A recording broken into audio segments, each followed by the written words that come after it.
Buen día, ¿cómo les va? ¿Cómo andan? Fresquito, lindo, lindo otoño, pero fresco este sábado, ¿no? Un poco la voz así, media. ¿Estamos saliendo bien? ¿Sí? Bueno, ustedes saben que los sábados estamos ofreciendo té, una serie de documentales que contribuyen mate por medio a propiciar, ahondar, mejorar, esclarecer cuestiones que tienen que ver con los criterios de verdad que están establecidos culturalmente. Esto lo hemos dicho en más de una oportunidad, ¿verdad? Esto es así, ¿y por qué es así?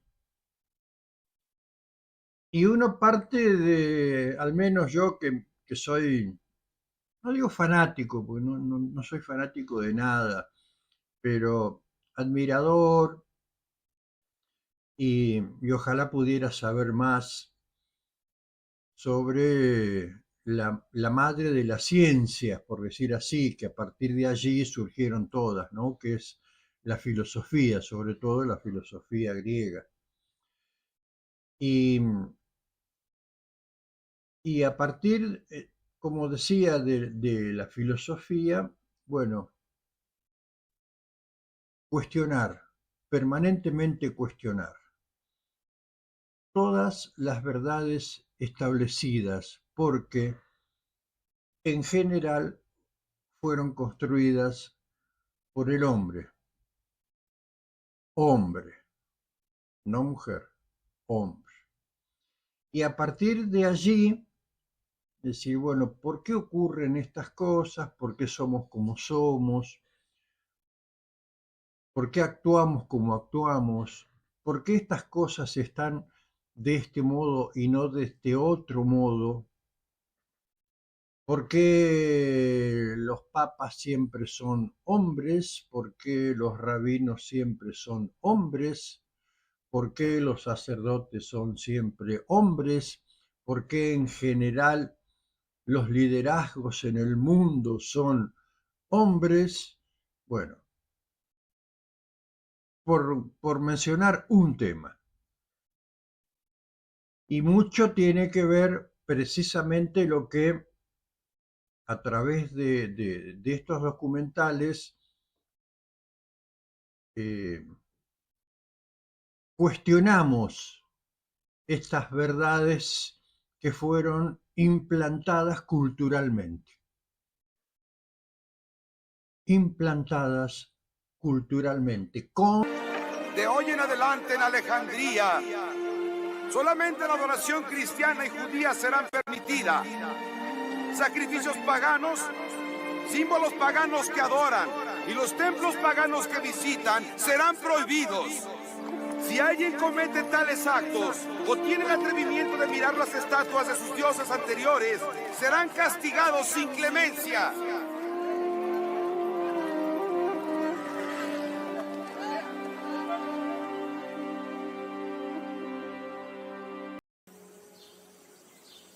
Lectura en la primera letra de Pablo a Timoteo.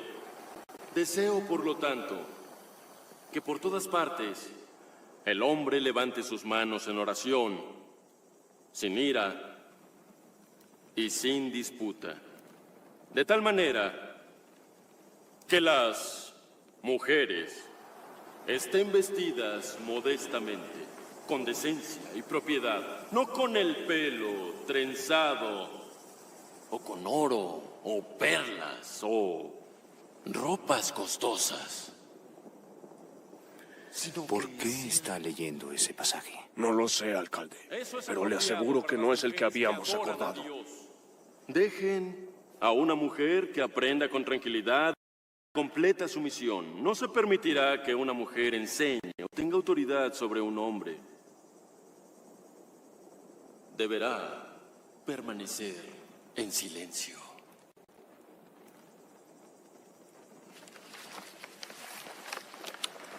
Esta es la palabra de Dios. Amén. Jesús mismo sabía esto cuando Él confió su legado sagrado a 12 hombres. Hombres, ni una sola mujer.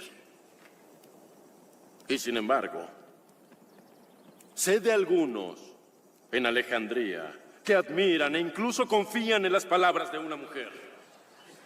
El filósofo Hipatía.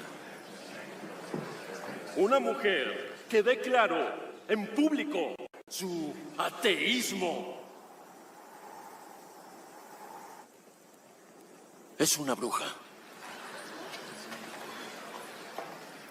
Dignatarios, llegó el momento de que ustedes se reconcilien con Cristo.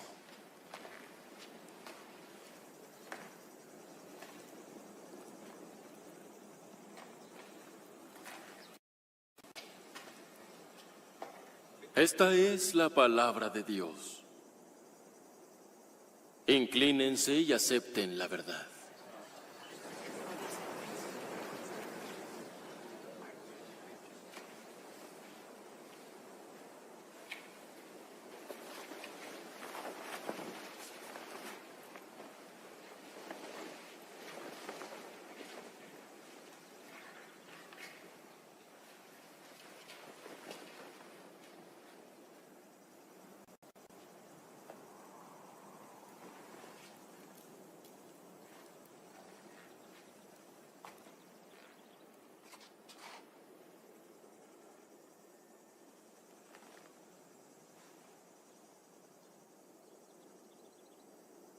Inclínate. Él no se arrodillará. ¡Él no va a arrodillarse!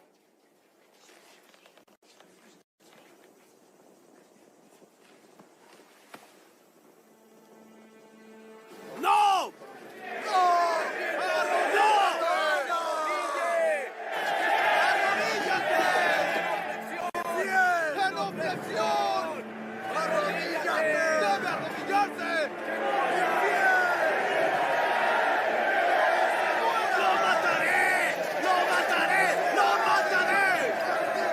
¡Soy un cristiano! ¡Soy un cristiano! ¡Soy un cristiano como tú lo eres! ¡Retrocedan! ¡Retrocedan! ¡Abran paso al alcalde!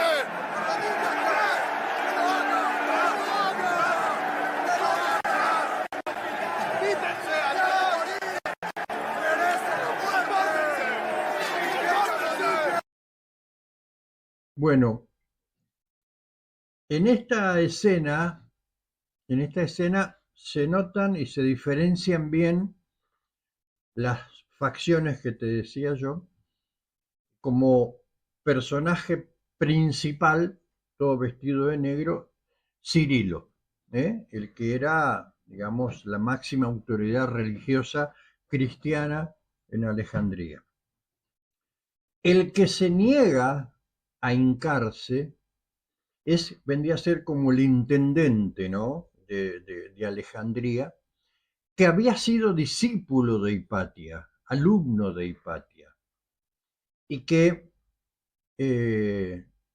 sabe que esa directiva, esa lectura de la palabra de Dios expresada por Cirilo es porque directamente está dirigida a cancelar. Esa vendría a ser la palabra de hoy, ¿no? Cancelar a Hipatia. Y se niega a hincarse. Cuando sale,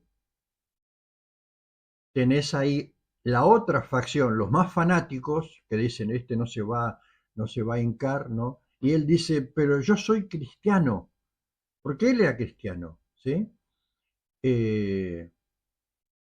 Y en otra parte también se ve a 2 o 3 como religiosos vestidos más, con vestimenta más clara, que también era uno de ellos, lo vas a ver ahora, era otro de los discípulos de Hipatia.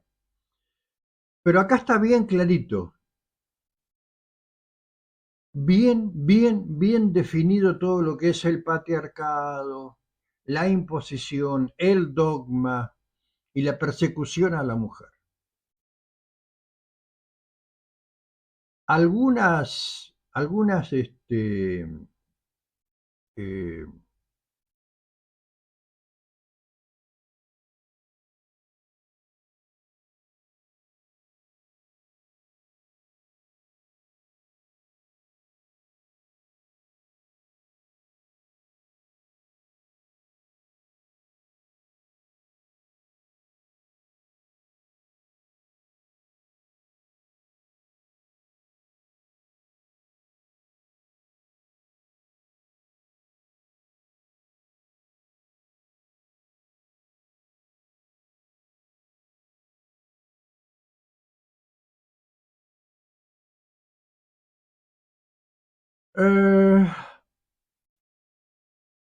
no sé, ahí aparece algo como que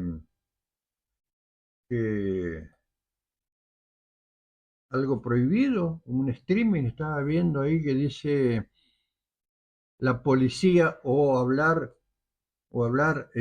en contra del cristianismo te mandan la censura.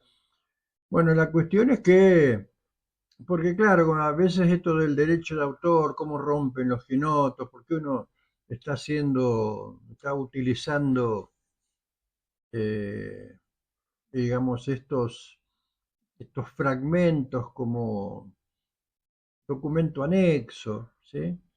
Pero es terrible. Bueno, parece que ahí. Así que a lo mejor puede volver a aparecer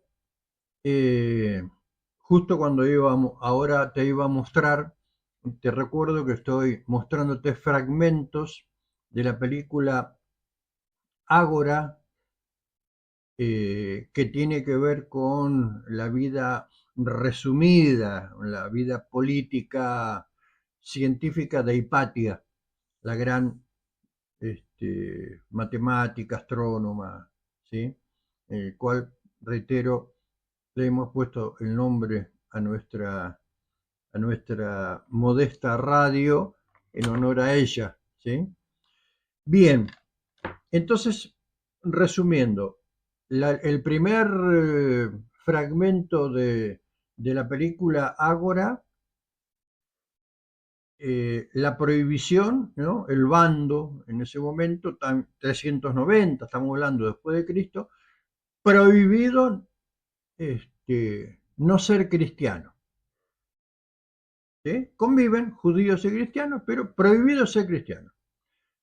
Lo que acabamos de ver, que después aparece ahí como una prohibición, ¿no? Policía, qué sé yo. Para mí que yo no creo en casualidades, ¿no? Cuando Cirilo, el obispo de Alejandría, da como un mandato, las mujeres no pueden tener participación en la vida pública y mucho menos enseñar. Tienen que callarse la boca y estar en sus casas. Esto está dirigido directamente a Hipatia, para que Hipatia deje de tener, porque encima, decía, se comenta, algunas bibliotecas, que era una mujer de gran belleza, codiciada por un montón de gente, y que también Cirilo, el obispo, le había puesto los ojos, pero bueno, esta no le daba bola. Así que, y ahí se ve la turba, ¿sí? Con uno de los discípulos, que es el alcalde, el intendente de Alejandría, que se niega, se niega a obedecer esa orden, porque sabe que va en contra de Hipatia. Este último fragmento que te voy a poner ahora tiene que ver con lo que es la muerte de Hipatia, cómo se construyó la muerte de Hipatia merced a los fanáticos cristianos que obedecían las órdenes, los mandatos de el obispo Cirilo, que te reitero, hoy es santo. Espero que no aparezca otra vez prohibido el streaming, ¿sí? Pero bueno, vamos a intentarlo, ¿sí? El asesinato de Hipatia.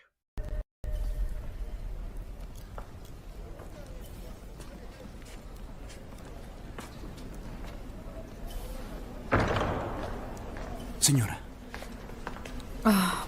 ¿Qué le pasó? debe sentarse. ¿Dónde están todos? Por favor, siéntese. Yo tengo noticias para usted.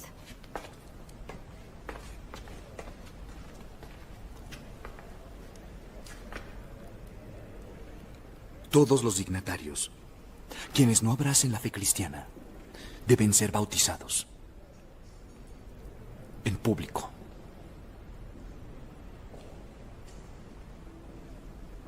El objetivo es muy claro. Agregar a nuestra causa todos los cristianos en la ciudad. Gente decente. Ay, Dios. Volvemos a lo... Aparece streaming suspendido por violación de la policía, dice allí. Es increíble, ¿no?, que no se pueda utilizar este tipo de elementos tecnológicos como soporte a lo que queremos compartir. Pero bueno,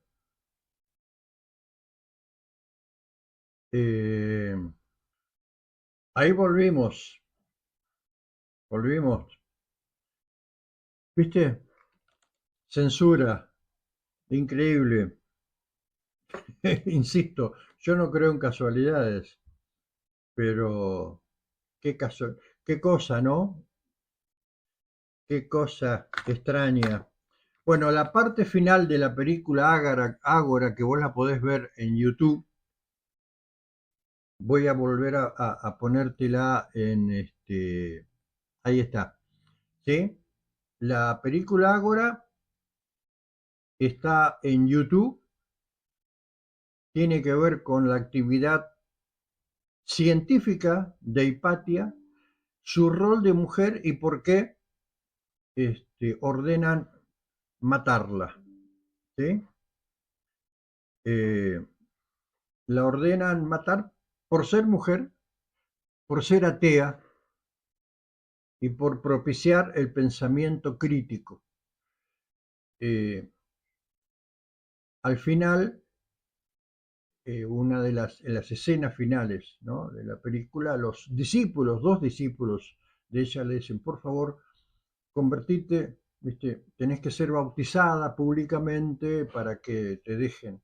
Y ella se niega y entonces, bueno, ordenan matarla. La historia dice que fue despellejada con conchas marinas, apedreada, quemada y sus restos esparcidos. Por eso no hay registros de Hipatia.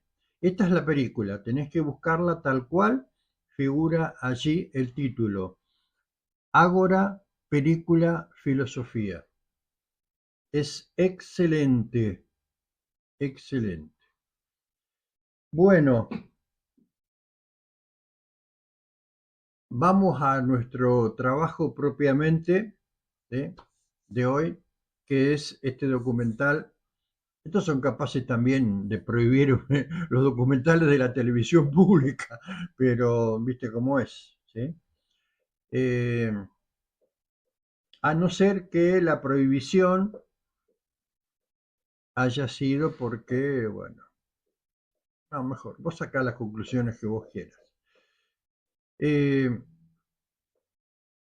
La segunda entrega de Filosofía aquí y ahora con José Pablo Feynman es sacar la filosofía a la calle y hablar de estas cosas, el intercambio que tiene que ver con lo popular, lo que está a lo mejor reservado para determinada élite, entre comillas, entonces como una cuestión histórica cultural, el conocimiento para unos pocos, porque el conocimiento es poder, y si la gente accede al conocimiento, tiene el poder. Esto es el razonamiento histórico de lo que es la mayoría de las religiones, pero fundamentalmente el cristianismo.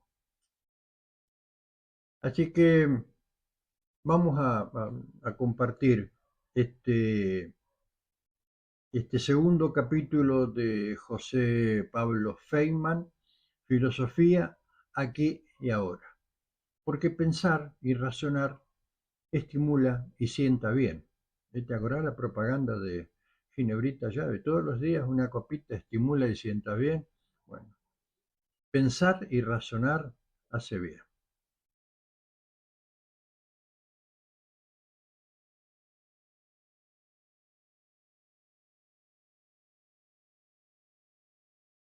Este es un programa de filosofía y tradición. Ustedes se preguntaron por qué estamos aquí. Yo existo porque pienso. El hombre piensa. Es el lugar en el cual todos los saberes son... Es un héroe del pensamiento. Es difícil enfrentar las grandes cuestiones. Es un libro de Jean-Paul Sartre, Crítica de la razón dialéctica. Esta es la historia de la filosofía de Hegel. Eterno. La filosofía es la totalidad de lo real, porque piensa. La totalidad de lo real.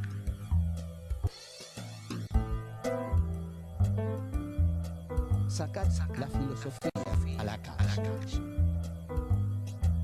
Sujetos, sujetados. Si la historia está en manos de Dios, ¿qué hacen los hombres?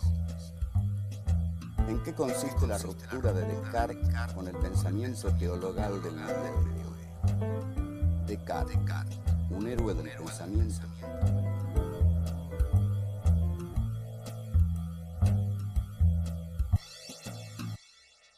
Habíamos dicho en el programa anterior que la filosofía tiene como surgimiento la condición finita del hombre, que en realidad si el hombre no fuera un ser finito, es decir, un ser finito es una frase un poco demasiado exquisita para decir que estira la pata, digamos, es más concreto, se muere, el hombre se muere, y es porque se muere que reflexiona, filosofa, hace todas las cosas que hace sobre este mundo. Si en lugar de hombres fuéramos dioses, no nos preocuparía las cosas que preocupan a la filosofía, porque los dioses no hacen filosofía, los dioses son dioses y bueno, o retosan en el Olimpo o le dictan las tablas de la ley a Moisés, bueno, o hacen cosas que ninguna de las cuales implica morirse, pero el hombre sí, el hombre es un ser finito y lo interesante de esto, para avanzar, porque esto ya lo dijimos,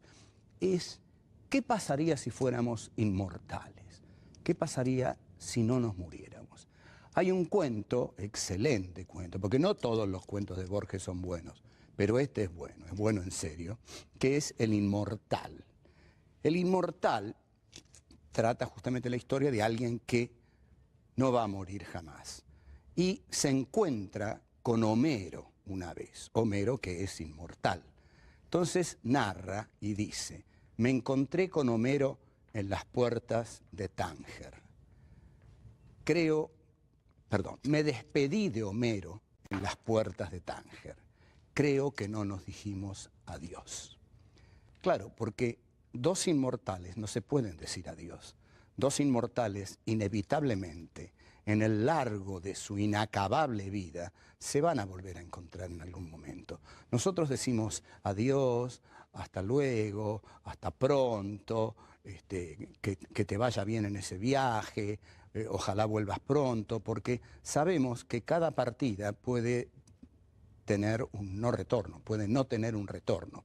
Dos inmortales que se separan saben que en algún momento de sus vidas se van a volver a encontrar. O sea, ¿qué sacamos de esto? Que el hombre es un ser patético, patético porque vive una situación patética, la de saber su finitud.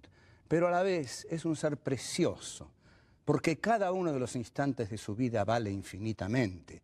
El instante de la vida de un inmortal no vale nada, porque ese instante va a ser repetido hasta la náusea, va a ser repetido hasta el infinito. En cambio, cada uno de los instantes de nuestra vida es único porque es un camino hacia la muerte, es verdad, pero es también nuestra vida actual, presente, la que estamos viviendo ahora. Entonces, eso es lo que nos hace preciosos. Cada momento de nuestra vida es precioso. Entonces, eso es, digamos, lo que Borges básicamente plantea en ese cuento, El Inmortal, y lo plantea muy bien, y por supuesto, muy bueno, se escribía muy bien. Ahora, el pensamiento filosófico es deseable que sea autónomo, y no solo el pensamiento filosófico, el suyo también, el mío también. En general, es conveniente, es recomendable que nuestro pensamiento sea autónomo, es decir, que sea nuestro, que no seamos pensados por el sistema, por darle este nombre así general a la cosa. Digamos, hay un enorme sistema que nos piensa, que piensa todo por nosotros, entonces nos ahorra la terrible tarea de pensar. A esto Heidegger lo llama vivir en estado de interpretado. Casi toda la gente de este mundo vive en estado de interpretado. Miren, les voy a dar un ejemplo de estado de interpretado. La ideología taxi, espero que los taxis, yo tomo muchos taxis, espero que no se enojen conmigo, pero generalmente uno sube al taxi y el taxista argentino tiene una costumbre muy peculiar, que es que uno sube y él le empieza a hablar. Esto es muy argentino, pero le empieza a hablar de lo que escucha por la radio. Entonces, apenas dice dos palabras, uno ya sabe qué radio escucha. Entonces uno puede decirle, mire, no siga hablando, porque yo sé que usted me va a decir esto y esto. Ah, dice el taxista, ¿cómo lo sabía? Y lo sé porque eso es lo que dicen en la radio que usted escucha. Entonces, usted no está diciendo sus ideas, está diciendo las ideas de la radio que escucha. Usted no está hablando, está siendo hablado. Usted no está pensando, está siendo pensado. Usted vive en estado de interpretado. Sus ideas no son suyas. Lo que usted dice no le pertenece. Entonces, esta cuestión de vivir en estado de interpretado, Heidegger la va a llamar la existencia inauténtica. La existencia inauténtica es, ante todo, aquella que es incapaz de reflexionar de cara a la finitud del hombre. La existencia inauténtica es aquella que vive en exterioridad. Vamos a dar 2-3 elementos de la existencia inauténtica. La avidez de novedades. Por ejemplo, la gente vive devorada por la avidez de novedades. Es decir, salta de una cosa a la otra. ¿Qué hay de nuevo en literatura? Tal cosa. ¿Qué hay de nuevo en moda? Tal otra. Por eso, digamos, la moda, que es un ejemplo total de la avidez de novedades, cambia constantemente, justamente para posibilitar y facilitar y promover el consumo. La avidez de novedades. Después está también lo que hay que leer, lo que hay que ver, etc. Todo esto tiene que ver con la existencia inauténtica. Es decir, son sujetos sujetados por el poder.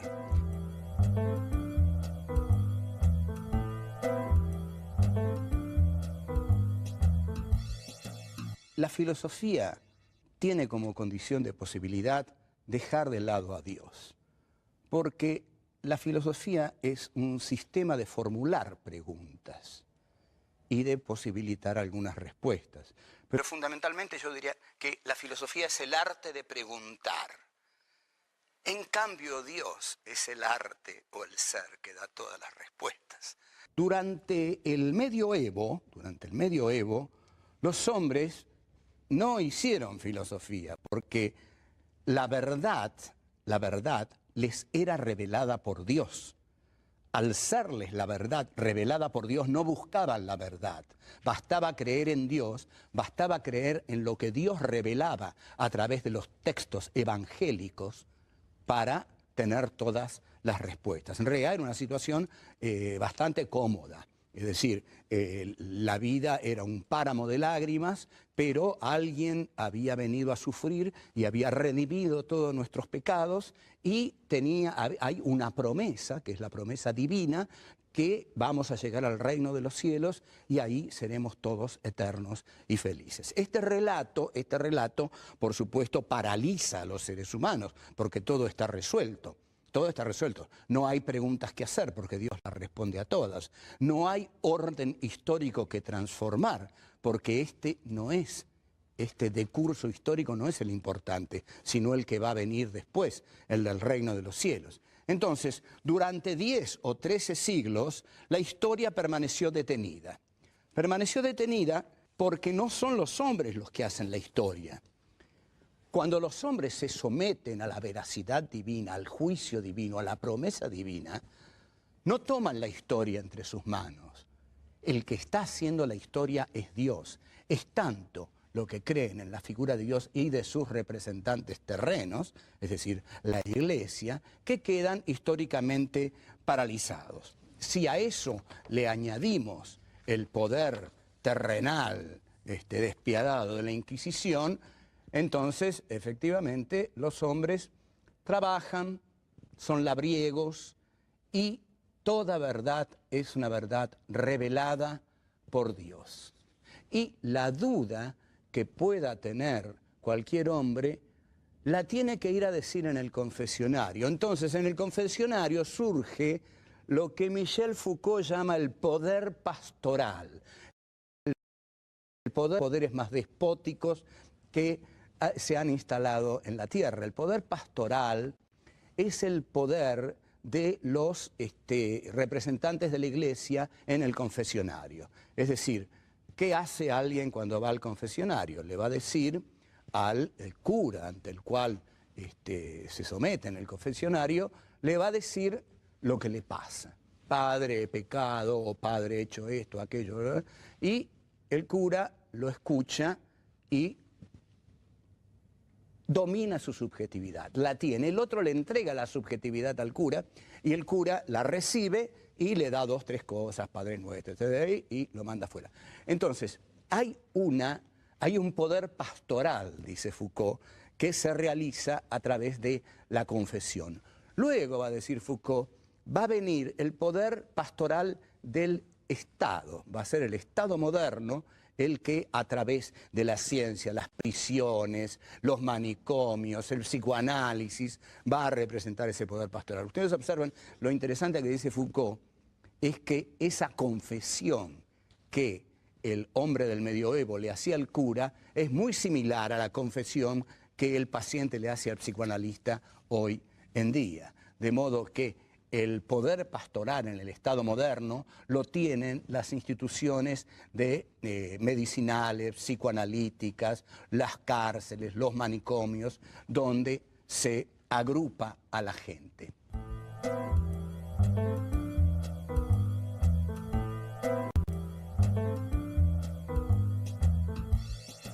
Colón, al descubrir América, escenifica la decisión del hombre prometeico de ir a la conquista de los territorios nuevos. Es una empresa capitalista porque Colón va a América para expropiar América. Entonces, cuando decimos que la conquista española de América implicó la muerte de 50 millones de indígenas, tratemos de sacar esta cifra de la estadística y de pensarla como lo que realmente es. Cada uno de esos 50 millones fue uno. Hay una frase que sobre el holocausto judío dice, no mataron 6 millones de judíos, mataron un judío y después lo mataron 6 millones de veces más. Entonces, esta conquista y este genocidio americano del hombre capitalista. Como los españoles eran algo lentos en esto, fueron aventajados por los piratas que robaban los galeones españoles que llevaban el oro y lo derivaban a Inglaterra, que se hizo la gran nación de la burguesía industrial. Ahora bien, en 1637 Descartes pone al hombre en la centralidad, desplaza a Dios. Dios ya no es el que está en la centralidad. Dios ya no es el centro, el que revela la verdad a los demás hombres. Ahora, lo que es puesto en la centralidad de la explicación de la historia humana es el hombre. El hombre, atención, en tanto sujeto. El hombre en tanto pensamiento, el hombre en tanto subjetividad. Lo que hace Descartes es decir, con esa famosa frasecita, pienso, luego, existo, cogito, ergo, sum, lo que está diciendo Descartes es que el sujeto capitalista al cual él representa se define por la subjetividad y que ahora es la subjetividad aquello que da fundamento a todo lo existente. La subjetividad es ahora el subjectum. El subjectum es aquello que subyace a todo lo que existe. Así como los griegos lo llamaban hipokeimenon, es decir, aquello que es como el basamento de todo lo existente, Descartes, al poner el pensamiento como base de todo decurso filosófico, histórico, etcétera, etcétera, ahora es la subjetividad del hombre el punto de partida de todo razonamiento. Con esto entonces nosotros tenemos nada menos que esta subjetividad, no es cualquier subjetividad. Esto que yo estoy explicando habitualmente no se explica de este modo. Habitualmente se dice que Descartes dijo, pienso, luego existo, que después vino Kant y dijo, las condiciones de posibilidad del sujeto son las mismas que la del objeto, que después vino Hegel y dijo, todo consiste en concebir a la sustancia como un sujeto. Es decir, ¿qué hace esa gente? No hace historia razonada de la filosofía, hace historia de los héroes del pensamiento, digamos. Descartes, pasamos a Kant, pasamos a Hegel, pasamos a Nietzsche. Entonces, todo esto es un gran movimiento. Es decir, Colón descubre América, Copérnico, Giordano Bruno, Galileo y Descartes. Y Descartes viene a decir, ya que hemos desafiado tanto en el campo astronómico a el poder de la Iglesia, digamos la verdad, el hombre se está adueñando de la historia. Cuando Descartes, es decir, y el Renacimiento, surgen, es que el hombre se está adueñando de la historia. Les voy a dar un ejemplo muy contundente. Durante 13 siglos en la Edad Media no pasó nada o pasó poco. El discurso del método es de 1637 y en 1789 ocurre la gran revolución burguesa, que es la Revolución Francesa.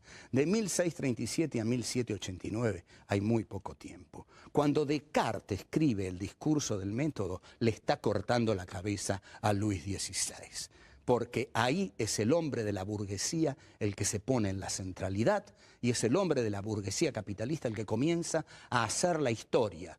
Entonces, cuando el hombre comienza a hacer la historia se dinamiza, porque el hombre ya no está esperando de Dios que Dios haga la historia, la hace él. Entonces la historia cobra un ritmo que antes no tenía, porque antes era la etapa de la espera. Se esperaba el reino de los cielos. Ahora los hombres ya no esperan nada, lo hacen todo ellos.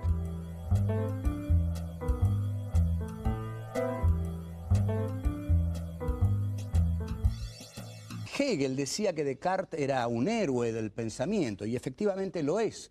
Es un héroe del pensamiento del capitalismo burgués. Con Descartes surge la subjetividad capitalista. A algunos quizás les llame la atención que yo una a Descartes con el surgimiento de la subjetividad capitalista, pero es que la filosofía es así.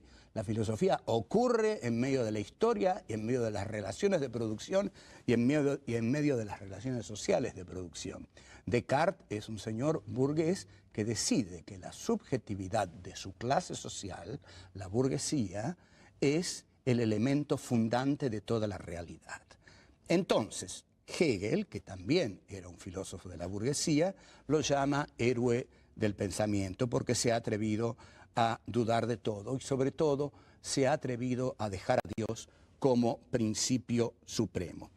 Entonces, la cabeza de Luis XVI, cuando cae, no es que sea Descartes el que le tiró la guillotina y la cabeza rodó, pero sí es el pensamiento de Descartes el que dio origen a ese proceso histórico que llevó a las turbulentas jornadas de la Revolución Francesa, la toma de la Bastilla y el decapitamiento de Luis XVI. Es muy interesante ver que el pensamiento de Descartes es subversivo. En la Argentina esta palabra tiene un triste recuerdo y en realidad cada vez que la decimos nos ponemos mal porque recordamos etapas muy, muy negras de la Argentina en las cuales ni por asomo este programa habría podido ser realizado. Es decir, todos los que estamos haciendo este programa en otra etapa de la Argentina salíamos a la calle y no existíamos más después.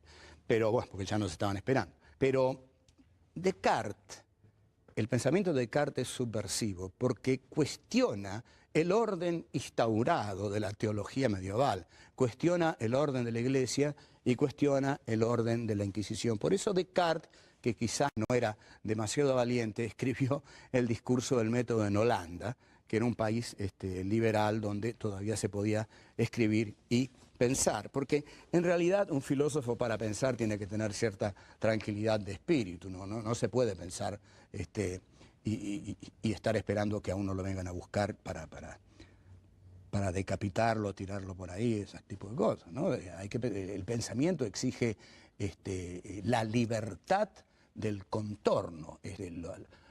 Los regímenes autoritarios lo primero que hacen es establecer un dogma y prohibir el pensamiento libre. Eso ocurre tanto en la Iglesia medieval como ocurrió en el régimen soviético durante el estalinismo, es decir, que se establece un dogma del partido y el que piensa fuera del dogma del partido es liquidado, Siberia.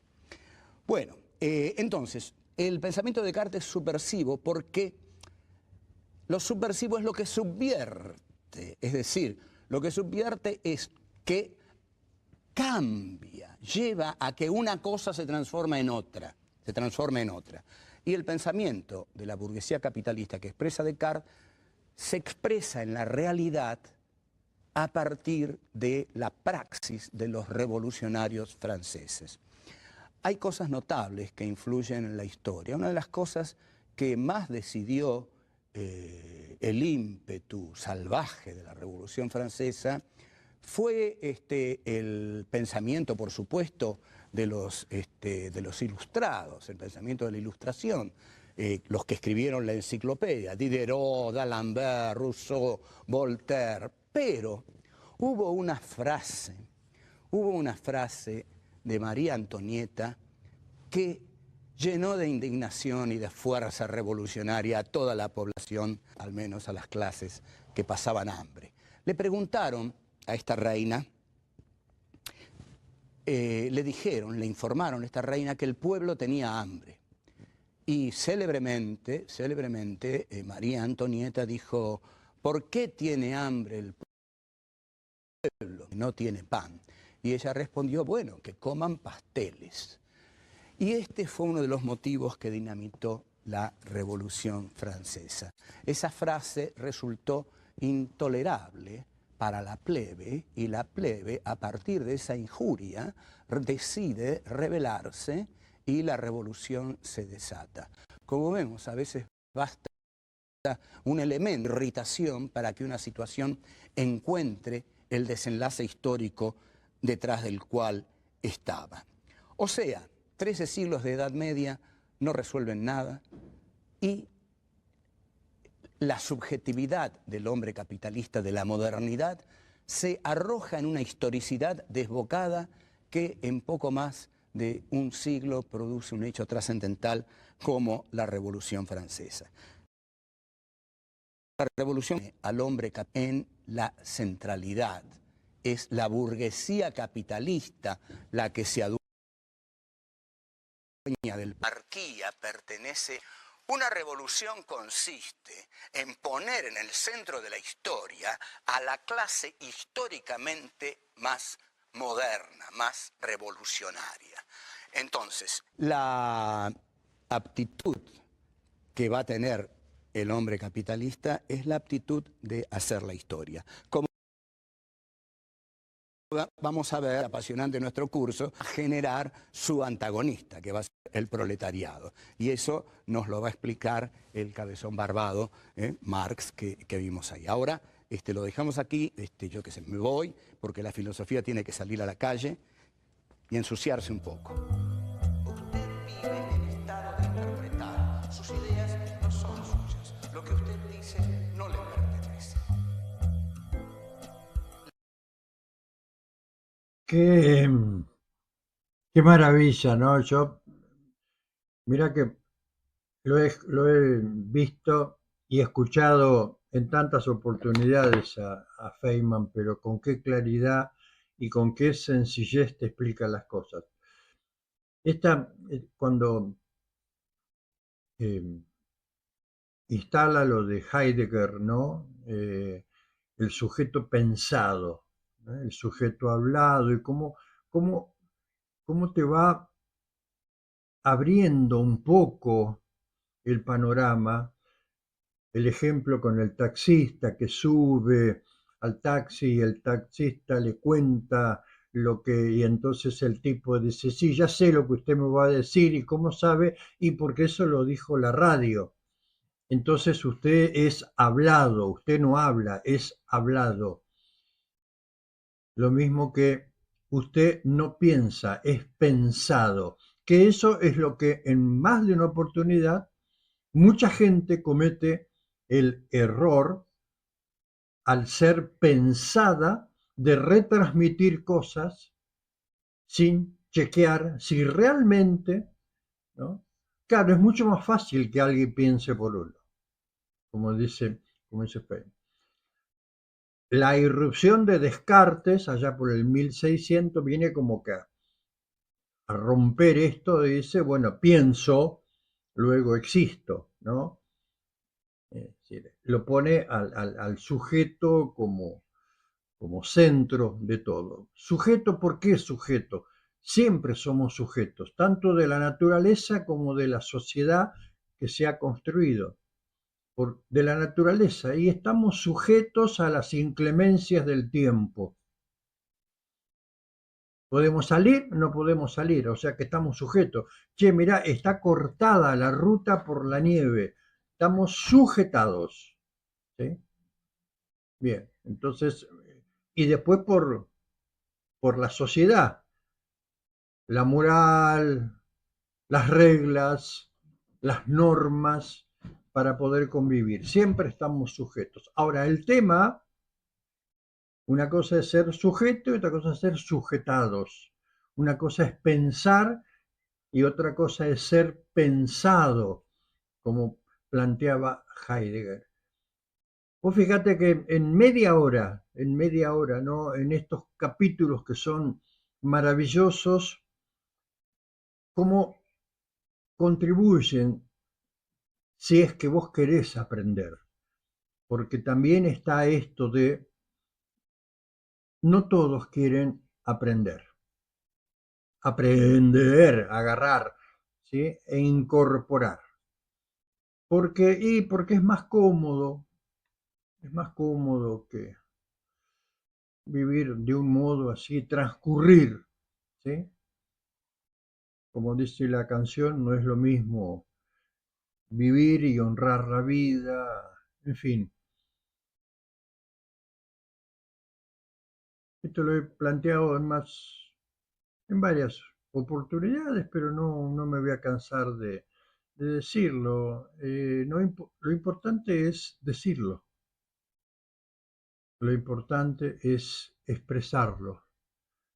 Vos tenés todo el derecho de tomarlo o no, de cuestionarlo, de analizarlo, de chequearlo, y tenés la posibilidad fantástica que te da el Internet cuando se usa bien de averiguar.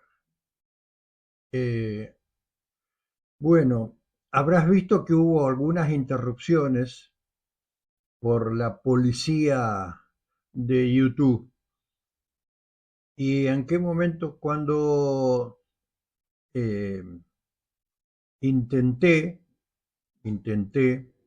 mostrarte algunos pasajes de la película Ágora, que está, relata, muestra una parte, la parte por ahí, medular de la actividad científica de Hipatia, la última, la última científica que hubo en Alejandría. Y increíble, ¿no? Una película del año 90, perdón, utilizar algunos fragmentos nada más para mostrar, no, no te lo censuran, pero está ahí en YouTube y la podés ver, ¿sí? La película se llama Ágora, vuelvo a mostrarte, Ágora, ¿sí? Ahí está. Tenés que buscarla tal cual dice el título. Ágora, película, filosofía. Ágora, película, filosofía. Magistralmente actuada por esta bellísima mujer, Rachel Weisz, ha hecho tantas películas, pero bueno, Vela, es una película que sencilla, pero te muestra toda la influencia de esto es lo que decía Heidegger, de cómo pensaban por vos. Si esto lo dice la Iglesia, si esto lo dice Dios, no se discute. Y fue asesinada precisamente por decir, no, yo cuestiono, independientemente de su condición de mujer, cómo una mujer iba a disputar el poder de razonar, de cuestionar a todo el, eh, el dogma manejado por hombres, por varones. Así que, bueno, voy a tratar de editar el programa para minimizar estos cortes que no me permitió en su totalidad mostrarte fragmentos de la película Ágora, pero está ahí en internet, vela. Hay películas que hay que ver. Si realmente te interesa el origen de algunas cosas, de por qué somos como somos, de por qué actuamos como actuamos, por qué somos eh, este, los instrumentos de poder, como señala Feynman, refiriéndose a Foucault, ¿no? Todo el poder eclesiástico, y después, bueno, todo lo que plantea Althusser, ¿no? Los aparatos ideológicos del Estado, iglesia, escuela, todo está analizado, todo está pensado para que vos puedas cuestionarlo y para que vos puedas a lo mejor entender que nada es casual, que todo es construido. Todo lo que estamos viviendo, todo lo que estamos pasando, penando, tiene un origen mucho más lejano de lo que vos podés suponer. Bueno, nos reencontramos el lunes con la edición cotidiana de El Grito del Silencio. Que pases buen fin de semana y gracias, ¿sí? Realmente, trata de pasarla lo mejor posible dentro de todo lo que nos está ocurriendo a la mayoría, ¿sí? Nos vemos, nos vemos.